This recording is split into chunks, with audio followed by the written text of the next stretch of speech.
Okay, you are live. Please introduce yourself, introduce the one, and you know the rest. I do. Well, hello again. This is organMike once more, and we're doing Ultima 3.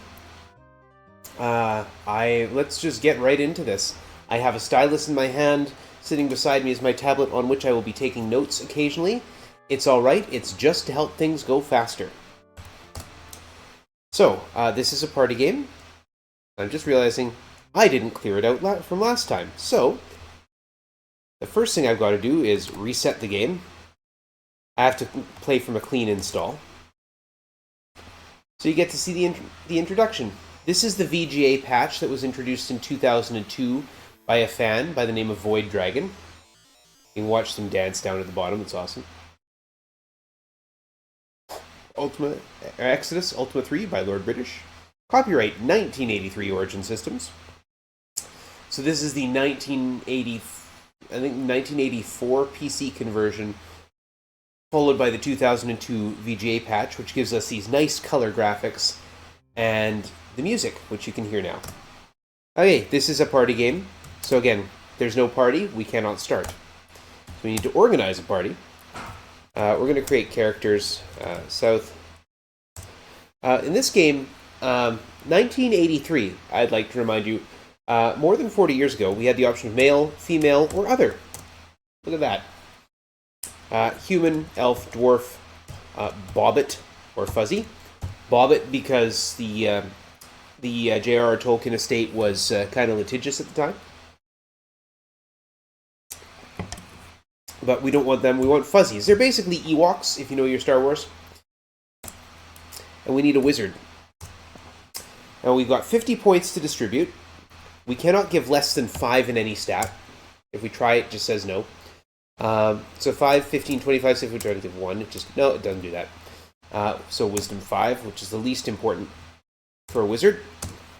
So we're going to create a second character. Fuzzy Wizard. 5, 15, 25, and 5. So what these all do, strength determines damage you do in battle. Dexterity determines how likely you are to hit in combat, and also how likely you are to disarm treasure chests or steal money from a shopkeeper. Intelligence, if you are a wizard like I'm playing, determines your spell points. And wisdom determines your spell points if you're a cleric type. Speaking of cleric types, we need to create a couple of druids.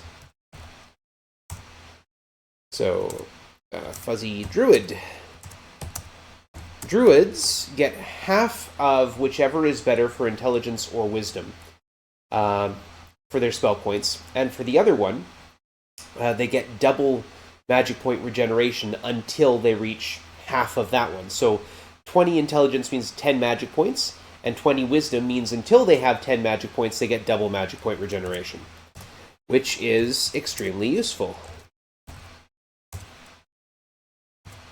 Druid, 5, 5, 20, and 20. We can examine our register. And there, we got 4 people. That's enough for a good party. We have to form a party. Now we have a party. And if we examine the register again, now they've got red stars next to their names. Like any good party. Head back to the main menu. And now that we have a party, we can start this game. So here we go in 3, 2, 1. Let's roll. The first thing I do is move south 17 times. We're already seeing some giants. Cool. We're going to head into a dungeon. We're going to turn the volume off so you won't hear any sound effects. Still get music, though. We go 1, 2, 3, 4, 5, 6, 7, 8, 9, 10. Turn south, 1, 2. Turn east, 1, 2, 3, 4. We're going to use Speedruns spell, Cleric spell B, Appar Unum, and it seems to just generate money out of nowhere, but it's not actually out of nowhere. If I cast a light spell, you can see I'm standing on treasure chests. That's what these little yellow squares represent. An axe. That's the sort of thing I need to record. Because I'll be selling those later. So I'm here to gather some money, in case you missed it. This is the money grind. It takes about 10 minutes at the start of the game.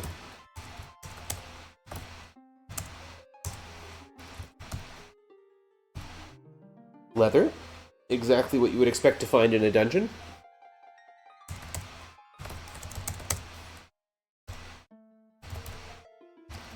And then we use Wizard Spell E, which teleports us out of the dungeon. It actually moves us up a floor. And we're only on floor 1, which means that, you know, up a floor is out back to the surface.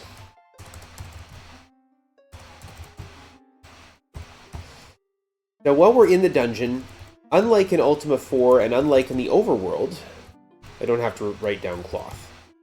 When we're in a dungeon, we can get random encounters, thank you, a bow, just by standing on an open square. But that's the thing, the square has to be open.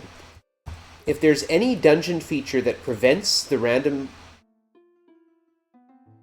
monster from dropping a treasure chest, like, say, another treasure chest on the square, I can't be attacked there.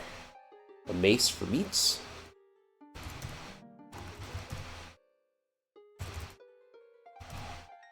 Chain, nice.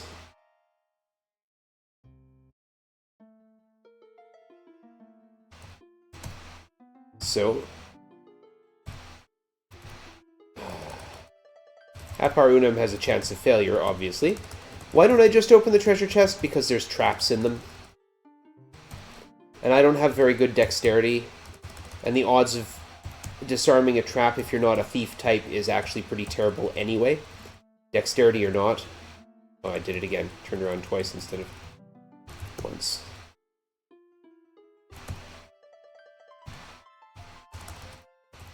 Say your odds of disarming a trap are equal to your dexterity out of 255. Thief types have significantly better. If you're a thief, a pure thief, add 128 to your dexterity. So it's 50-50 chance even at low levels.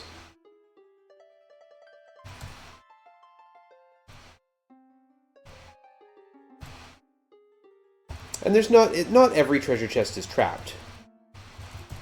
But it's way better to use the Appar Unum spell and not worry about it.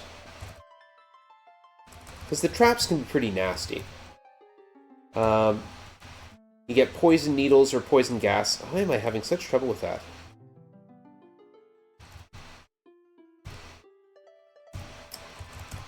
Bomb traps, which do a lot of damage, can do 100 damage per person.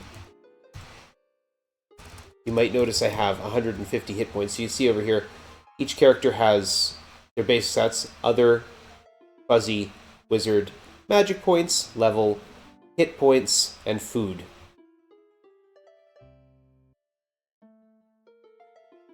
Every individual has their own food, carries their own gold with them, their own equipment.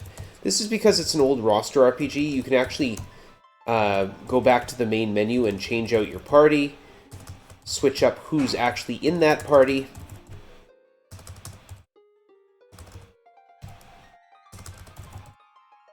Finally, thank you. Out we go.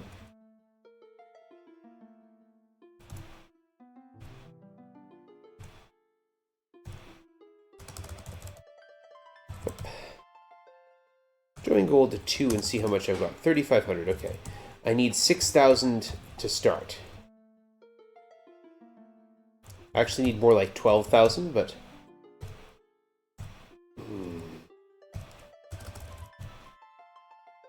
Much like in the previous game, because I just did Ultima 4, the moons matter. There we are.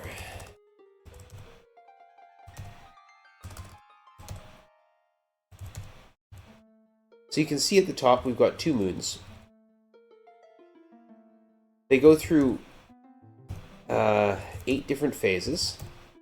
The second moon changes every 4 steps on the overworld, and the first moon changes every 3 times the second moon changes.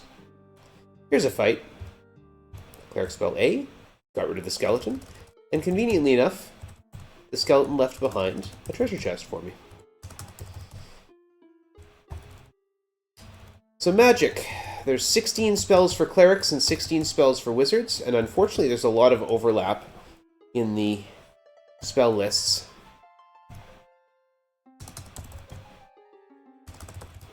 But the way the spells work, Spell A costs 0 magic points, spell B costs 5, spell C costs 10, D 15, and so on up to spell P, which costs 75.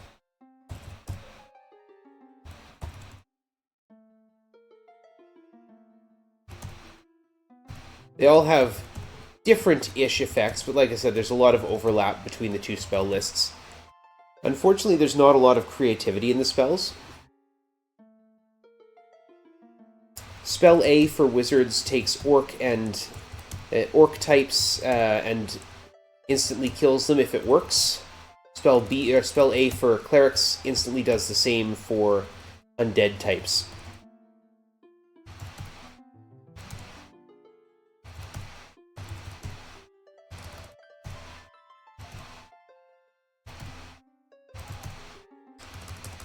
Shoot. There we go.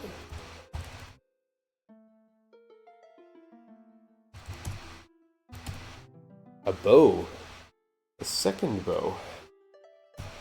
Bows sell nicely. No one here can use them, so...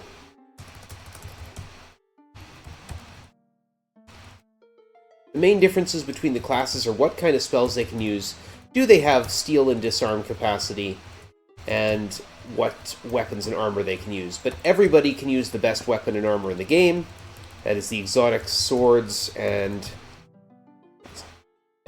the exotic armor, and it is in fact required. Well, the swords are anyway. The exotic armor is not a requirement, not a hard requirement anyway.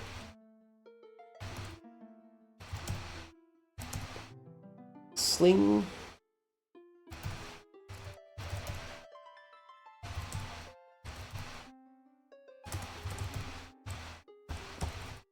Both moons are full. Means I should have the money I need to get started. A mace for speedruns.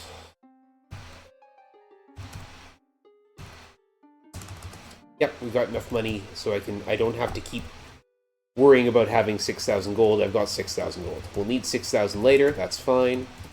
We can just let everyone gather their own money now, because we can join it together later. A sword, nice.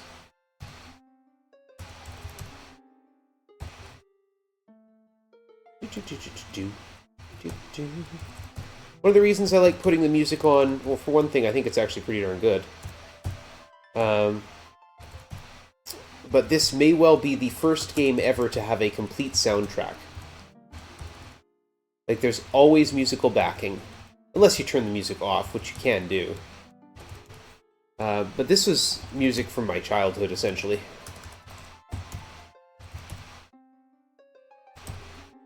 Come on. Every treasure chest I open has between 0 and 99 gold, determined randomly at the point when I open it. Which means, naturally enough, there's an average of about 50 gold in each treasure chest, and I'm picking up 6 treasure chests every time I go through this. An average of 300 gold for every trip into the dungeon. I can make up to 40 trips without missing my scheduled appointment. Oh, we've got a lot of zombies. We're going to cast some magic missiles at them. We're going to hope Cleric Spell A kills a bunch of them. Thank you. You'll see Wizard Spell B a lot. That's Magic Missile. Costs 5 points and does a little bit of damage. We're going to stand on the treasure chest that was dropped until I have my magic points back. Thank you. They might ask why I haven't been worrying about saving. Every time I enter or leave the dungeon, the game auto-saves. Sword? So if I were to restore the game right now, it would go back to where I just entered into the dungeon. So if I get a fight that I don't want to take... Now, I'm only going to get orc types here and undead types. So it's not going to be anything too challenging. But if I get a group like that of 8, and I don't get a good, solid... don't get a good, solid mass wipe spell off on them, it might just take too long to fight them.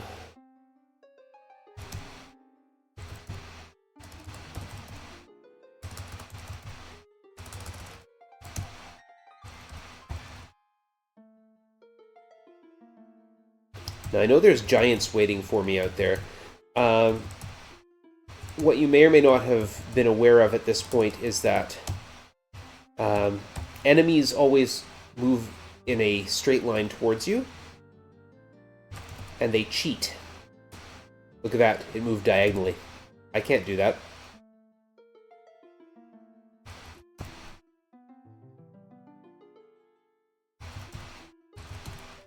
Enemies can move diagonally. Sling for speedruns, thank you. Even when I can't. A leather.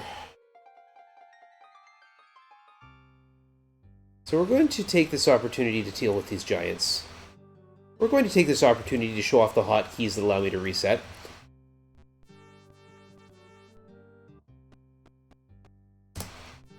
There we go, that's actually reasonable. That is the other thing that the patch gives me, is the ability to reload with a hotkey, Alt-R. Otherwise, I would have had to actually close the game.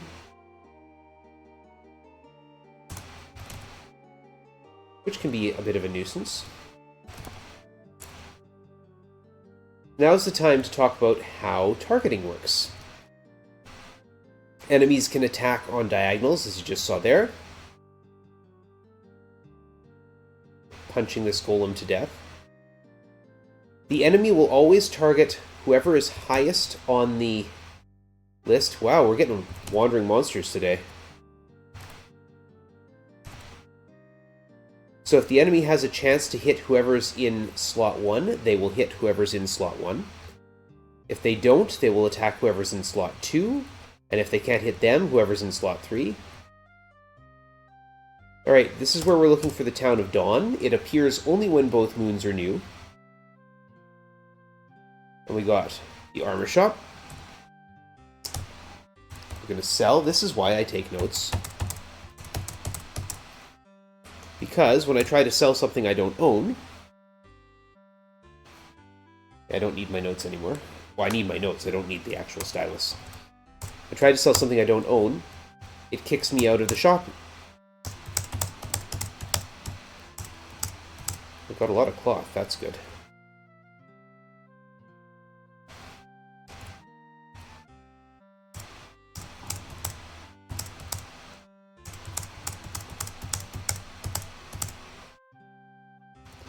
So having the list is better.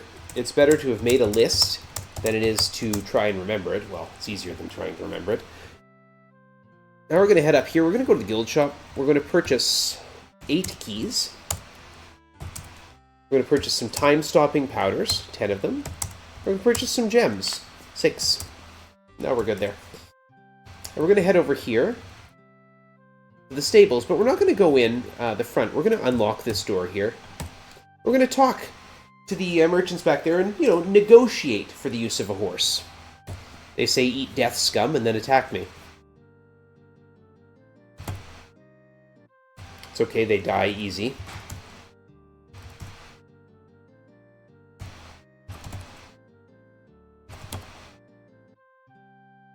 And I get a horse. I am now a horse thief. So the guards in town do not care who starts a fight. If you're involved in a fight, they're going to come and kill you. The guards are particularly nasty, but they are also, like all hostile things, bound to move in a direct line towards you. So they're now all stuck up in the weapons shop up here. There it is. Now they're coming at me. On a horse, though, I move 2 steps for every one they take. So I head up here now. And we're going to leave this horse behind. Oh, we're going to take South's food. South is now starving. That's okay. We have a goal here.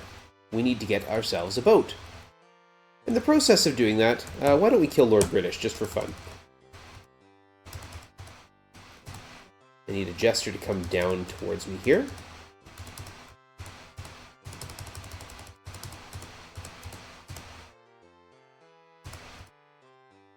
Need a jester to come down towards me here, please. Thank you. We're going to kill Lord British. This starts with attacking a jester. We're going to negate time using time-stopping powder. 1, 2, 3, 4, 5, 6, 7, 8, 9, 10. Here he comes.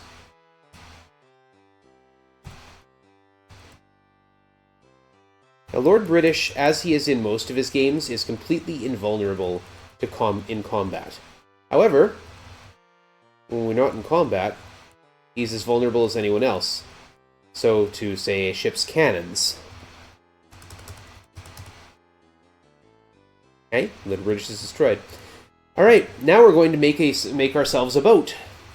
We have a boat, it would seem, but no, we're actually going to glitch ourselves this boat out into the overworld.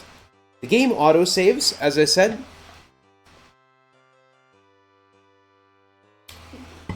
The game autosaves whenever you enter a location or leave a location.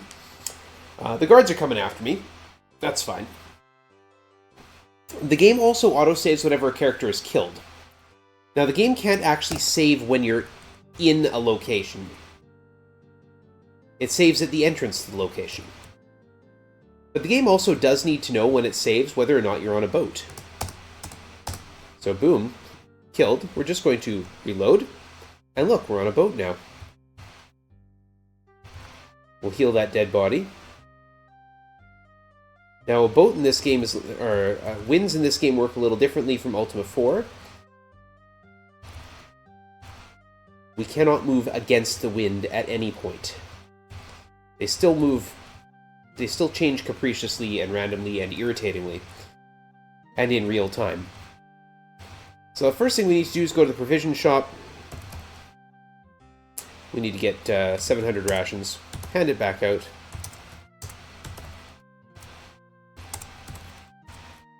There, we've got enough food now. Go to the Healers 3. We need a resurrection. Of course we'll pay.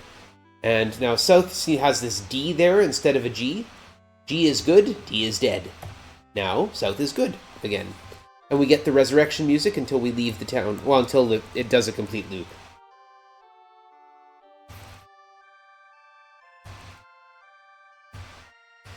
Alright. Now, one of the things this game has is the other action, which allows us to input like a parser. So we're going to... Oh, we need to dig in this square here. We get our exotics here. We're getting the best weapons and armor in the game. We need that whirlpool. Remember, we've got our exotic weapons, but not our exotic armor. Come here.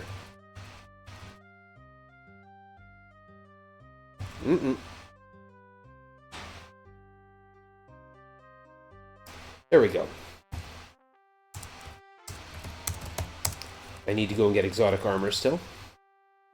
This is the Lost Continent of Ambrosia. This is where we get the items we need to finish the game, as well as the magic points we'll need to finish the game. We're going to negate time here using the powders. 1, 2, 3, 4, 5, 6, 7, 8, 9, 10. We're going to do it again. And come down here. This is a shrine. If we enter it, this is the Shrine of Strength, but we don't want to give money to the Shrine of Strength. That seems pretty useless. So we're going to search it instead. We get a card with strange marks. Only really need to search it with with one character, but this way I make sure I've got backups. 1, 2, 3, 4, 5, 6, 7, 8, 9. We're going to negate time again. And now once we're in this twisty passage, we're safe. Because there's no pathfinding. Enemies just move in a straight line towards you.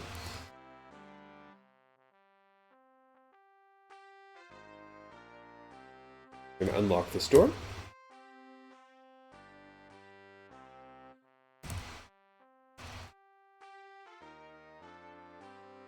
We're going to fight ourselves some pirates. This is how you're supposed to get a boat, by fighting pirates. Well, this is frustrating. These are the toughest pirates I've ever seen.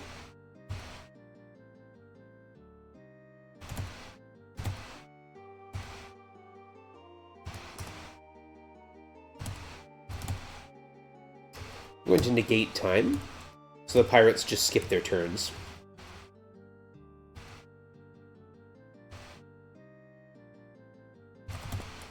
I love that even though time is stopped, I still can't hit them.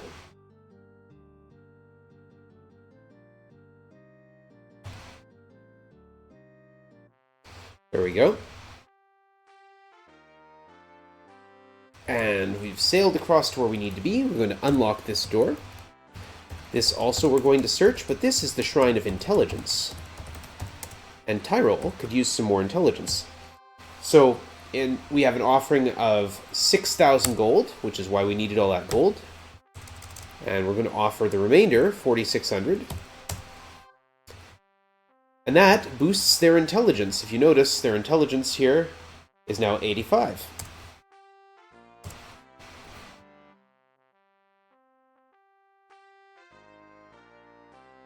So over time, they're... Come on, wins. Their magic points are going to go above the 25 they've had before, giving us access to the high-level spells.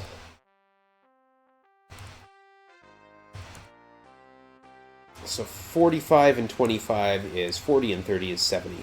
70 is a nice number. We're just going to search the Shrine of Wisdom. We're not actually going to give any more magic points to our druids. Not necessary. Druids use the bottom of the druids in this run use the bottom of the spell list a lot. So it's more important they regenerate points fast than that they have a lot of points.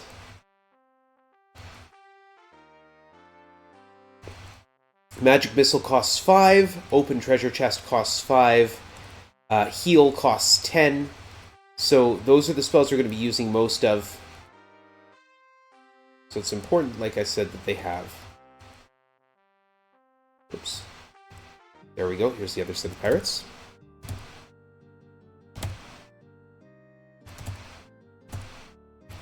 Oh my goodness. Who set the pirate difficulty on hard?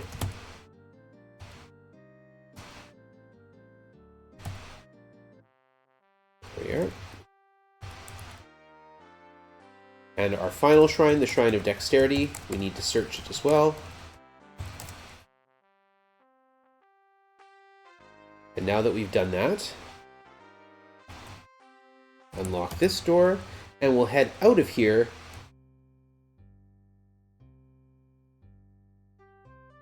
I don't want to get hit by the whirlpool again. That would be frustrating.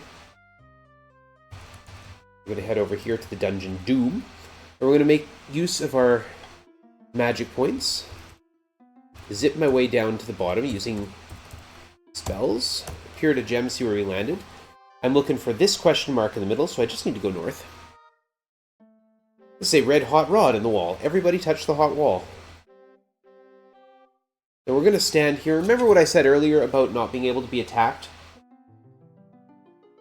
If there's a dungeon feature? Well, I'm standing right now in a door.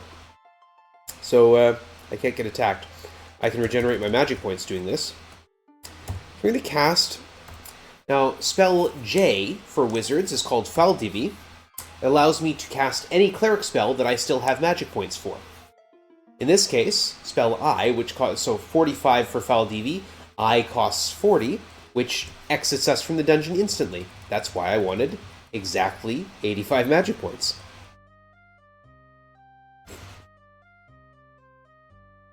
And head up here.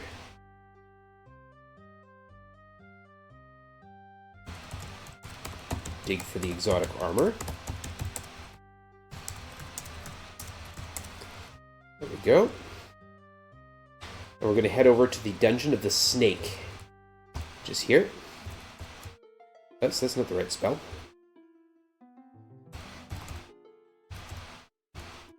Where did I land? Okay, not bad. I want to get there. About half a dungeon away. Could be worse, could be in this corner. So we need to go 3, 2, 3, 2. 1, 2, 3. 1, 2. 1, 2, 3. 1, 2. Golems. Already fought some of these guys. So the way the game classifies monsters is entirely based on tile type. So you fight golems or giants or cyclopes, they're all the same monster. Just have a different name. We don't need everyone to touch the hot wall, so just South is going to touch that one. And we're standing on a treasure chest, so again, I can spin around safely and not worry about getting attacked until Tyrol has all the necessary magic points to cast a Sequitu. I'm going to take this ship over here. That is the Great Earth Serpent. South has the mark of the snake, and so can yell the word Evocar and come in here. And we're going to cast spell G. Wizard spell G moves us to a random location on the overworld, which is exactly as useless as it sounds, but it does get us out of that spot. Why did I throw an empty Matar? So we're going to kill a bunch of things here. And now for marathon safety, I am going to do a little bit of grinding. Yeah, fine. We're not going to grind on the overworld monsters. They're not worth that much. What we are going to do is get back on our horse. Change our order so that Tyrol is in front. We're going to attack some guards. We're going to use wizard spell O, Nacorp. Nacorp reduces all targets to 1 hit point, and it doesn't miss. This makes magic missiles a deadly weapon. Guards are worth 15 experience points apiece, which is actually quite a lot.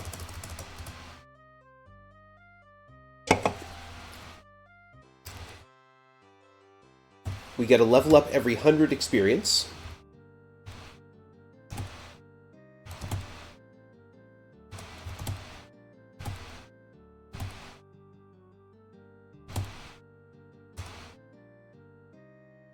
Tyrol is already at level 2.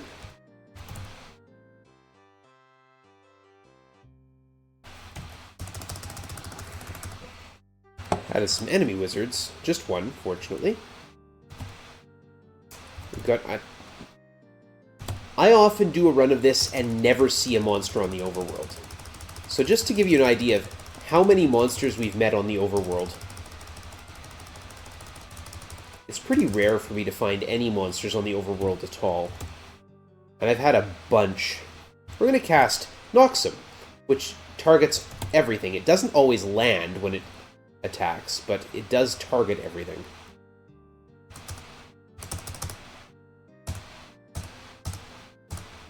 Okay. Boom. Run away before the other guard can catch me. Wow! Unbelievable number of wandering monsters.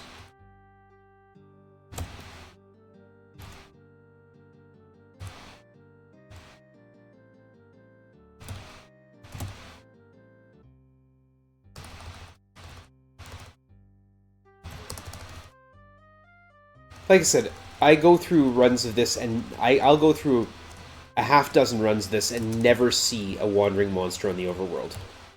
To see this many is just wild. Everyone's at level 2. I'm going to get everyone to level 3, just for marathon safety. There's South already there.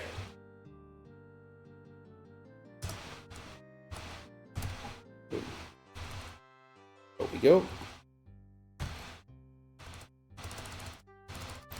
Make sure we got enough magic points to back that up. How close are we on the druids? 138, 148, okay.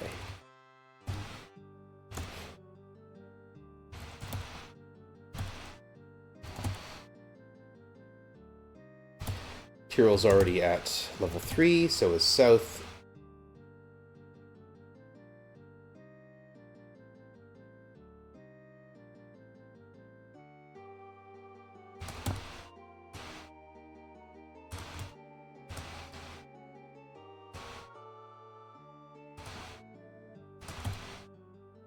There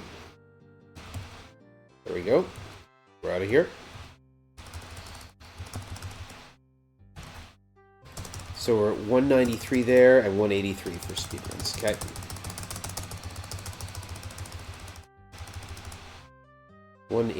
Yeah, we should be there after this fight. There's the whirlpool. It moves in real time as well, in case you missed it. So long as meats and speedruns kill 1 guard each, we should be at level 3 across the board. There we are. Alright. Now, that level doesn't actually mean anything until we go talk to Lord British and claim it. Chuckles, get out of my way. Thank you.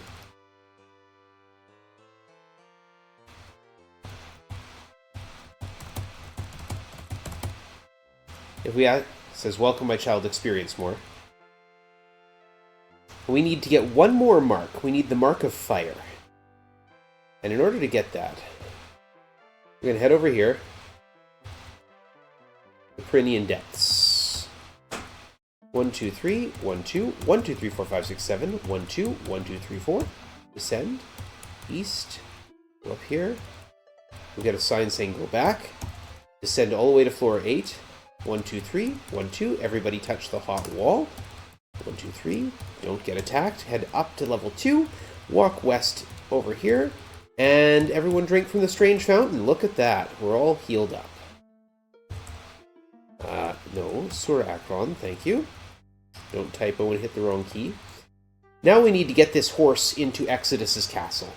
Exodus is our final boss. Exodus isn't much of a boss. My goodness.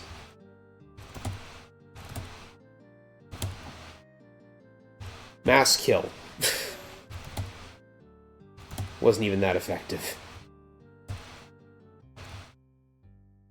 Exodus is a giant evil demonic computer. We take this moon gate into this little passage here. We wait for that moon gate, not for that moon, but that one. There we go. I put the ship in the wrong place. The ship should be there. There we go.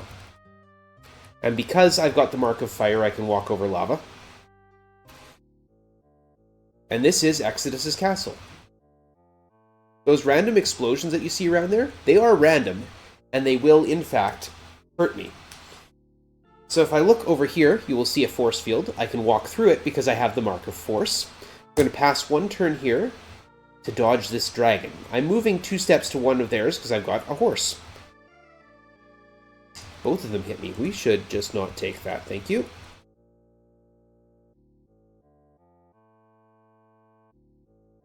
That is why I walk in a specific pattern. To avoid both getting attacked by that. I got randomly exploded there. This is why I use the VGA patch. That's where I want to step. That way I can only get hit by one of them. But I don't have to fight them. There's also a batch of Balrons over there I don't have to fight, because I'm not supposed to get a horse in here. I know they're dragons, but it says griffins. We'll just let it pass. We're going to start with Nacorp and Noxum. Get a really good pair on that. Thank you. And we will just kill them with magic missiles. We'll step out here.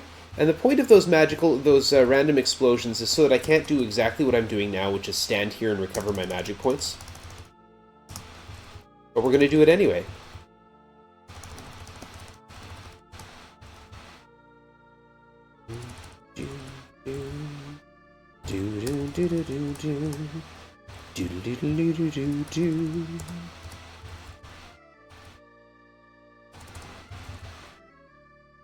Yeah, so I'm really not supposed to be standing around here recovering my points, but I'm going to because why do what the game tells me? This is a speed run. We're already doing things the game isn't supposed to let me do.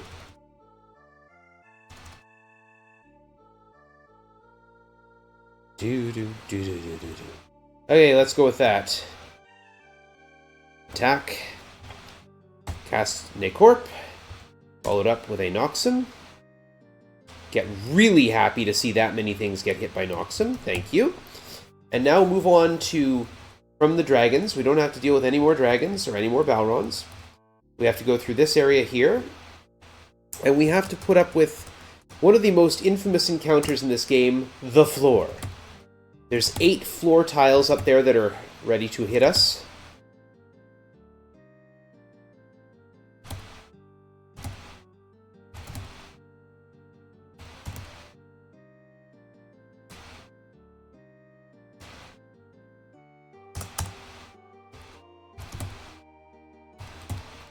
And again, this is where knowing how targeting works is helpful. I put characters 1 and 2 to the outside so that they take fewer hits, hopefully. Or they take all the hits, but that it's not concentrated on player 1. I just got hit by 2 random explosions in succession. And a third one right there. Okay, Castle Fire is going to be a bit of a jerk. We're going to spend a few turns recovering. Because while the floors don't have a lot of hit points, they do hit pretty hard. Okay, we should be fine. Here we go. Second set of floors. We're going to do a slightly different formation this time.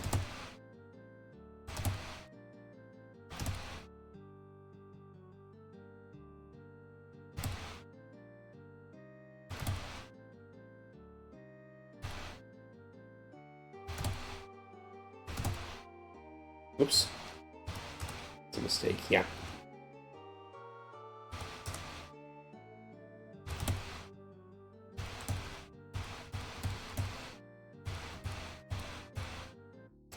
Okay. Once more, we're going to step out here and we're going to heal. Doesn't help when I only get 10 hit points back on it.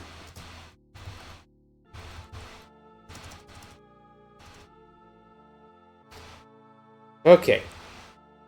And come up here, take on these floors.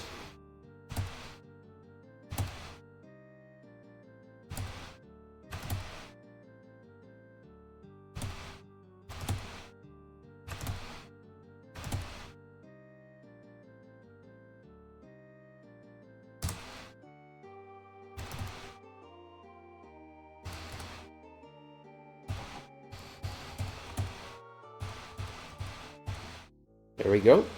There's one more set of floors that I will have to fight. I'm just going to wait till I've got the magic points back and we'll do it. And then we're almost at time. There's just a matter of finishing off Exodus itself. Which, as I said, is a giant demonic computer. We picked up those cards with strange marks. We're going to insert them into the giant demonic computer. They're punch cards. And we're going to use it to punch out Exodus, which makes sense. There we are. So we use other, the command insert, and if we insert the wrong card, watch what happens to South if we insert the wrong card. Boom, instantly killed. Oops.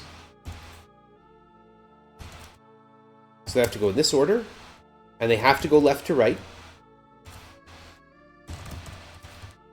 And when I insert the last one, it is time. And I got exploded again. I can't believe this thing. Alright, and 3, 2, 1, time! That is the game. So that is Ultima Exodus.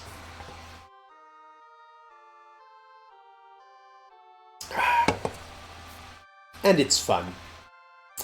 Yeah, I'm glad I took the time to do a little bit of experience grind, because Castle Fire was not kind to me. It was initially, and then it wasn't, and then it was, and then it wasn't, and then it wasn't, and then it wasn't again. So, but I made it out. We're all good. So yeah, 2 down, 1 to go. Thanks for having me again, and we'll see if I can get myself through the Bard's Tale.